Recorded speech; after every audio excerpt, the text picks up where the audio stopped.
Bismillahirrahmanirrahim. Assalamualaikum warahmatullahi wabarakatuh.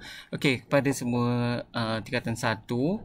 Okey, untuk hari ini kita sambung semula pembelajaran kita untuk tajuk bearing sudutan. Okey, sebelum ni cikgu dah terangkan berkaitan dengan arah, yang mana arah kita boleh guna dari segi menggunakan kompas dan matahari. Tapi hari ini kita masuk kepada bearing sudutan. Okey, kita tengok dulu definisi dia. Okey, bearing ialah arah. Okey, yang ni cikgu highlightkan dulu ya. Bearing ialah arah suatu objek atau tempat dari satu titik rujukan. Unit yang digunakan ialah darjah. Okey. Okey, untuk mengukur bearing memang kita akan gunakan darjah, dalam unit darjah. Okey. Seterusnya untuk mengukur bearing juga, okey, dengan menggunakan ni, kita panggil protractor ataupun jangka sudut. Okey. Bearing sudutan ataupun bearing lah diukur dari arah utara hinggalah utara balik. Maksudnya arah dia mesti dari arah utara dan mengikut pusingan jam. Okey. Okey. Jadi cikgu tunjukkan di sini macam mana langkah-langkah untuk buat. Okey. Okey, katakan cikgu dah buat soalan di sini, berapakah bearing sudutan dari titik A ke titik B. Okey. Step yang pertama kalau nak buat, okey, kita guna pembaris. Okey, sebab dia kata dari titik A, so awak garis dulu dari titik A. Okey, garis tempat titik tu awak tanda. Lepas tu katakan cikgu guna pen warna biru. Okey, garis sahaja. Okey, lepas tu garis yang melintang pula. Kita kena buat dalam bentuk arah mata angin ya, untuk mendapatkan nilai bearing yang kita nak ukur tu. Okey, pastikan garisan tu lurus lah ya. Guna membaris, jangan sengit. Kalau sengit bacaan nanti akan salah. Okey, so lepas awak garis tu, okey, awak garis, mula gariskan T arah mata angin tu. Lepas tu awak gariskan tempat yang awak nak ukur tu. Okey, dari titik A ke titik B. Okey, awak garis sahaja. Katakan cikgu guna pen warna lain pula. Okey, warna hijau.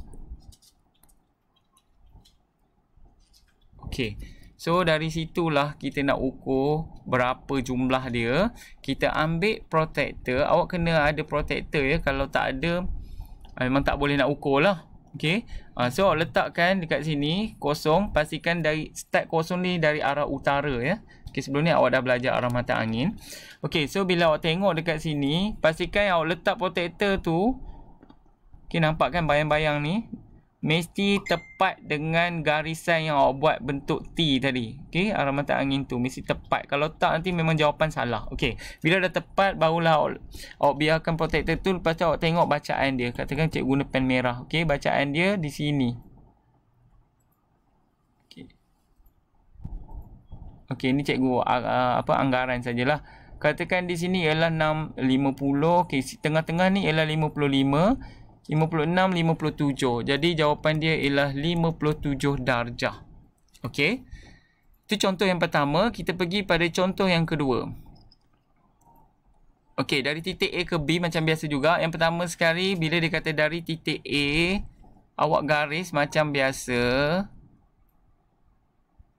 Okey, pastikan garisan lurus. Okey, katakan awak garis. Lepas tu menegak pula.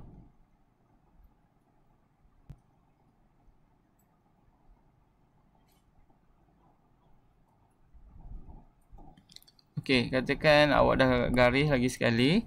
Lepas tu awak pergi dekat titik yang mana awak nak cari.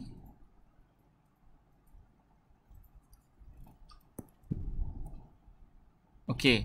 So daripada situ awak ambil protractor atau jangka sudut tu. Okey, awak letak macam biasa, pastikan tepat dan kena ya dekat garisan yang awak ukur tu. Okey, lepas tu barulah awak tandakan. Okey, di sini. Contohnya di sini berapa kan? Okey, lebih kurang okey 110. Kalau tengah-tengah ni 115, 16, 17. Lebih kurang 117 darjah. Okey, itu jawapan dia. Dan yang terakhir, contoh yang terakhir. Okey, dari titik A ke B macam biasa juga, buat dulu garisan bentuk T tadi.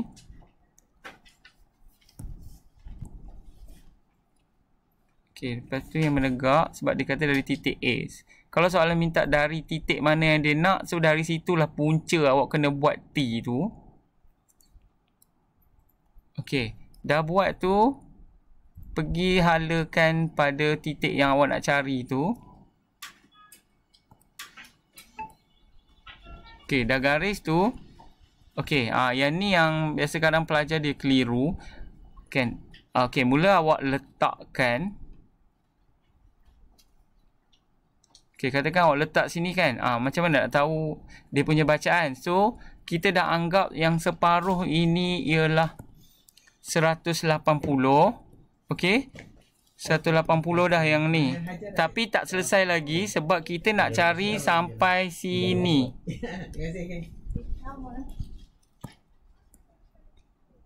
Kita nak cari sampai sini. Okey, jadi sini dah tak perlu ukur yang belah ni. Belah ni dah tak perlu ukur sebab kita dah tahu 180. Cuma kita ukur, kita pusing yang di sini sebab kita nak tambah dia. Tapi bila nak ukur yang belah ni, kita kena pusing protector tu kosong start daripada bawah ni. Okey, daripada bawah ni. Sebab kita nak total tadi dah 180, pusing sini. Lepas tu kita nak tambah sampailah yang dekat sini. Kita tengok start pada kosong sampai sini lebih kurang dalam, okey, katakan cikgu ambil 120, 125. Tadi 180 yang ni. Kita tambah pula dengan yang separuh lagi sebab kita nak ukur sampai sini. Sebab dia ikut arah jam ya. Okey, tambah lagi dengan 125. So, awak akan dapat 5, 8, 9, 10, 2, 3. 305 darjah. Okey, macam tu cara nak ukur. Kalau yang melibatkan yang ni, awak kena ukur sampai dah dekat sini. Kalau yang tadi separuh mungkin kat sini, dekat sini kita tengok protector, terus kita dapat jawapan. Okey. Jadi untuk hari ni cikgu nak awak salin nota. Okey, yang cikgu tanda ni, cikgu tanda lagi sekali.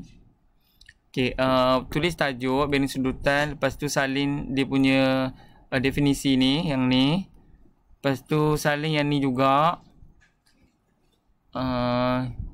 Okey, yang ni tak perlulah. Okey, tak perlu salin. Okey, salin yang ni, salin yang ni. Lepas tu cikgu nak awak tulis ni langkah-langkah mengukur bearing sudutan. Tulis 1, 2, apa dia yang sepatutnya. Lukis tak payah. Lukis tak payah, cuma salin ayat je dalam bentuk ayat ni. Okey, yang ketiga sampai kat sini. Okey. Yang ni pun ayat ni salin ya, salin. Okey, lepas tu cara mengukur bearing sudutan ni salin. Okey, langkah-langkah dia awak tulis yang ni 1, 2, 3, 4. Okey, yang ni tak perlu, tak apa. Tapi kalau awak rajin, awak nak salin tak ada masalah, lagi bagus. Okey, jadi itu sahaja untuk hari ni. Okey, kalau tak faham boleh tanya cikgu. Okey, itu sahaja. Terima kasih.